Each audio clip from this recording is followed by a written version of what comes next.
Hi! Welcome to Aruna's food kitchen. ఈరోజు పుచ్చకాయతో హల్వాని ఎలా చేయాలనో చూపిస్తాను. నోట్లో వేసుకుంటే అలా గొంతులోకి జారిపోతుంది. అంత సాఫ్ట్‌గా ఉంటుంది. టేస్ట్ కూడా చాలా బాగుంటుంది. ఒకసారి ప్రిపేర్ చేసుకున్నామంటే 10 డేస్ వరకు స్టోర్ చేసుకోవచ్చు. వీడియోను స్కిప్ చేయకుండా చూడండి. మధ్యలో చెప్పే మెజర్మెంట్స్, టిప్స్‌ని ఫాలో అవుతూ మీరు కూడా పర్ఫెక్ట్‌గా హల్వాని ప్రిపేర్ చేసుకోవచ్చు. మరి ప్రాసెస్‌ని స్టార్ట్ చేసేస్తాను. పుచ్చకాయను తీసుకొని కట్ చేసుకున్న తర్వాత వైట్ పార్ట్‌ని తీసేయాలి. చిన్న చిన్న పీసెస్ గా కట్ చేసుకోవాలి. విత్తనాలను అయితే తీయటం లేదు. పీసెస్ ని మరి పెద్దగా కాకుండా చిన్న చిన్నగా కట్ చేసుకోండి. అప్పుడే మెజర్ చేసుకోవటానికి ఈజీగా ఉంటుంది. కట్ చేసుకున్న ముక్కల్ని మెజర్ చేసుకోవాలి. 3 కప్పుల పుచ్చకాయ ముక్కల్ని మిక్సీ జార్లోనికి వేసుకోవాలి. మీరు హల్వాను ఎంత చేయాలనుకుంటున్నారో దాన్ని ఒక బట్టి కప్పు సైజుని సెలెక్ట్ చేసుకోండి. ఏ కప్పు తీసుకున్నా 3 కప్పులు అయితే ముక్కలను తీసుకోవాలి. తర్వాత అరకప్పు చక్కెరను వేసి మిక్సీ పట్టుకోవాలి. వాటర్ ని యాడ్ చేయాల్సిన అవసరం లేదు. వీడియోను చివరి వరకు చూసిన తర్వాత నేను చేసిన ఈ రెసిపీ మీకు నచ్చినట్లయితే లైక్ చేసి మీ ఫ్రెండ్స్కి రిలేటివ్స్కి షేర్ చేయండి.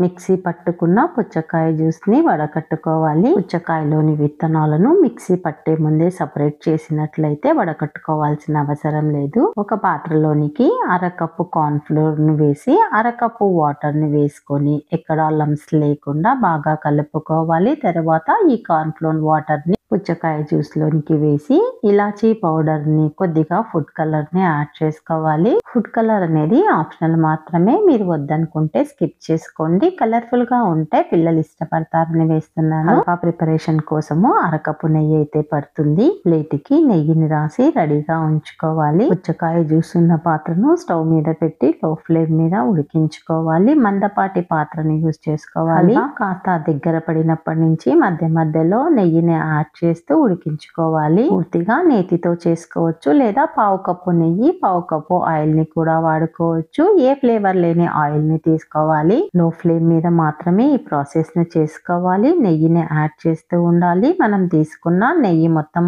అయిపోయే వరకు ఇలాగే చేయాలి. నేను తీసుకున్న నెయ్యి మొత్తం అయిపోయింది. హల్వా కూడా దగ్గర పడింది. హల్వా అయిందో లేదో మధ్య మధ్యలో చెక్ చేసుకుంటూ ఉండాలి. కొద్దిగా హల్వాను ప్లేట్లోకి వేసి చేతికి వాటర్ని కానీ నెయ్యిని కానీ రాసుకొని టచ్ చేసి చూడాలి. స్టిక్కీగా ఉంది. రౌండ్ షేప్లో కూడా రావటం లేదు అంటే ఇంకా హల్వా కాలేదు. మరి కాసేపు ఉడికించుకోవాలి. కాసేపటి తర్వాత చూపిస్తున్నాను చూడండి. హల్వా ముద్దలాగా కావడమే కాకుండా స్మూత్గా చేయి నుంచి జారిపోతుంది.